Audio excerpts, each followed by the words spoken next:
Hello everyone, it's time for a book talk for Scarred by Emily McIntire. This is the second book I've read from this author, and I will definitely be picking up quite a bit more. I actually have this whole series. They follow completely different characters. They're just kind of... It's not really a series. I do believe you can read these in any order, but it's a series as far as it's called the Never After series, even though they follow completely different characters, completely different worlds, and things like that. So it's just, they're called fractured fairy tales. And in fact, let me read what Emily has written in here about that. So the author's note, it says, Scarred is a dark royal romance. It is a fractured fairy tale, not a fantasy or a retelling. The main character is a villain. If you're looking for a safe read, you will not find it in these pages. So the book that was written before this one was Hooked, which is based off of Peter Pan. This one is based off of The Lion King. For this one, we're following Prince Tristan Fossa. So think, if you've seen The Lion King, based off of the character of Scar. His brother is already in the throne. Tristan is basically creating this coup and this resistance to overthrow his brother because his brother is not a good king and wants to make life better for people, where his brother, who is on the throne, is more about, himself and people in similar positions to him, so higher power. Kind of like our politics are right now in the United States, where laws are trying to be passed where it benefits the wealthy. Tristan's trying to overthrow that. So, so this is told in two POVs. So we have Tristan, and then the other POV we have is Sarah. So Sarah is basically betrothed to the king, not to Tristan, but to his brother. And her purpose is to go kind of, not really undercover, but it's not to really marry. It is to marry, but to also overthrow, to kill the Fossa family. Because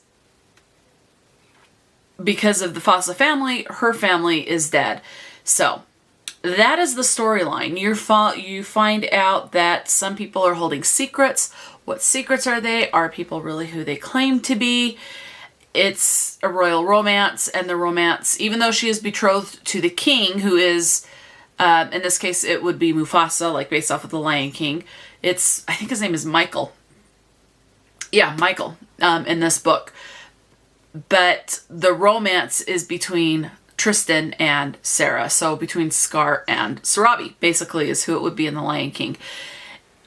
That is the book. Tristan is known as the Scarred Prince, hence why we have Scarred. And there is a reason for that. It adds to the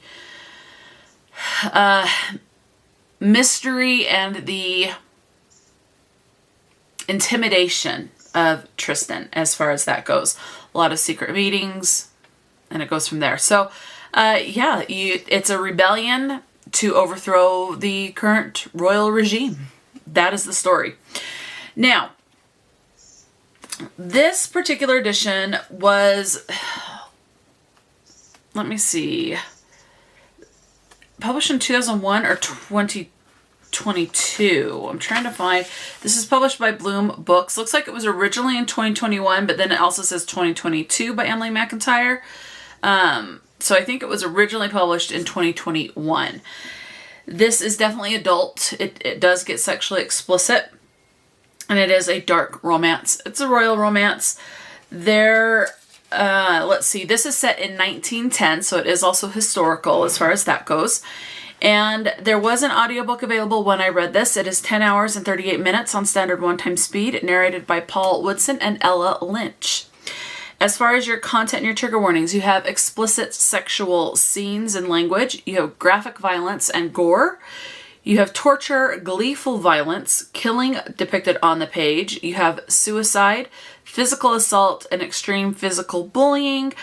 Depictions of child abuse and sexual assault not between the main characters. And that I got from the author's website, so I will list that in the description box. As far as your representation, it is racially diverse. It doesn't necessarily say the races. It goes off of skin tone, so it mentions light brown, dark, pale cream. And you also have a minor side character in this who is gay. There is references to the character's male-male romance, who he pines for, who he's in a secret relationship with. As it is 1910, it was very much a don't ask, don't tell type of a situation, things like that. So you do have a good set of diversity in this. And that is what this book is about. That's your rep and your content and your trigger warnings. Now, as far as the word usage, in case you are still on the fence, this will tell you how it is spicy, okay? You are seeing the sex on the page. So I'm going to go over the words that were used. My edition was 382 pages, so I'll tell you how many times I found certain words to be used. Words could have come up more. I could have missed some. And sometimes there's words like the word screw, like, you know, you're going to screw in a screw into the board of wood. If it was used something like that, I would not count it, but if it was used in a sexual connotation or in a way that could be offensive to someone, then I would have counted it. So there's always a chance things could come up more. Okay, so in case you're on the fence and there's a word you want nothing to do with, we have the following words. Rut, 3 times. Hell, 5. The word God, 11, not in religious context. Peons, once. Piss, once. Whore, 8. Whorehouse, once. Arouse, 16. Cock, 60, 60. Get off, twice. Length, 16. Breast, 10. Come, C-O-M-E, 16. Balls, 10. Fuck, 26. Damn, 5. The name Jesus, 2 times used in religious context. The word God, 12, used in religious context. Hard, 13. Pre-ejaculate, 1 time. Stroke, twice. Ass, 11. Cunt, 15. Cum, C-U-M, 14. Dick, 15. Erection, 8. Thrust, 15. Suicide, once. Shit, 3. Rape, once. Pussy, 13. Tip, 11. Testicles, once. Wet, 12. Nipple, 8. Bud, 2. Clitoris, 2. Bastard, 3. Center, 6. Snatch, once. Turn on, twice. Jerk off, 3. Shaft, 18. Folds, once. Head, 3. Virgin or virginity, 4. Slit, once. Lips, 3. Pump, once. Slam, once. Walls, 8. Hilt, once. Drive, once. Root, 3. Erotic, once. Milk, 3. Grind, 3. Juices, twice. Ride, 3. The name Christ, 1 time, not in religious context. The phrase goddamn, once. Impale, once. Finger, once. Orgasm, twice. Slut, once. And seed, once. And that is the content that is between these pages. That way you'll know if it's a little too explicit for you. And there you go. I will say there is an attempted sexual assault scene depicted on page. That is one thing I did forget to mention. So just be aware if you're not in a good headspace for that, then you might want to wait until you're in a better headspace or just skip this one entirely because it is depicted on page. The woman, I will say, is definitely one of those that would be considered a kick-ass woman and can help herself. And I would also say this also has the trope of touch her and die. But it has to be on the more low-key, otherwise this regime could be discovered. So that is the book. Okay, so I typed into Google author Emily McIntire fun facts. And so let's see what has come up. It says, named after a famous poet. Emily McIntire's mother named her after Emily Dickinson, setting a path towards writing from a young age. Let's see. It says, a psychic told Emily she would be published and later told the same thing to her husband, reinforcing her calling to write. She is a #1 New York Times and #1 Sunday Times bestselling author. Emily is a stage 4 breast cancer survivor sharing her journey openly with her readers. She listens to mostly wordless music while writing, except for specific scenes where a song inspires her. She then adds that song to the book's playlist. There is a playlist in this book as well. It says when starting a new book, she spends a week getting to know her characters through playlists before writing in-depth character profiles. That is cool.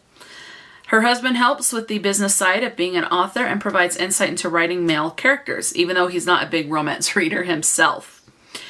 Her life motto is, if you can't get out of it, get into it, a saying her grandmother used to tell her. And that is all I'm going to say. There's a lot of information about her, and I will let you go and find this information for yourself. I just did a Google search. You can go ahead and do that Google search yourself. I will list Emily's website in the description box. This particular book was published by Bloom Books. So there's a little Bloom, or it's just Bloom, I guess not Bloom Books. No, it is Bloom Books according to the website. So let's see. So before I let you go, I do have a couple of things. I did underline quite a few things. So let me tell you just a few of them. This one says, I wonder how two places within the same country can be so vastly different yet coexist within the same borders. I suppose it's because borders are man-made and Mother Nature doesn't confine herself to the rules of man. And let's see. Things don't hurt as bad when you learn to numb yourself to the pain. And one more. There is no happiness in vengeance. So that is this book. Definitely let me know. Have you read any of the books in the Never After series? If you have, which ones have you read? Are they for you? Or knowing that it's a dark romance and it is sexually explicit, is this one a pass for you? Definitely let me know. Emily McIntire does have other books outside of the Never After series. So definitely let me know if you've read other books by this author and any of your thoughts. Talk to me in the comment section below. And until next time, stay true to yourself and enjoy a good book. And I will talk to you later.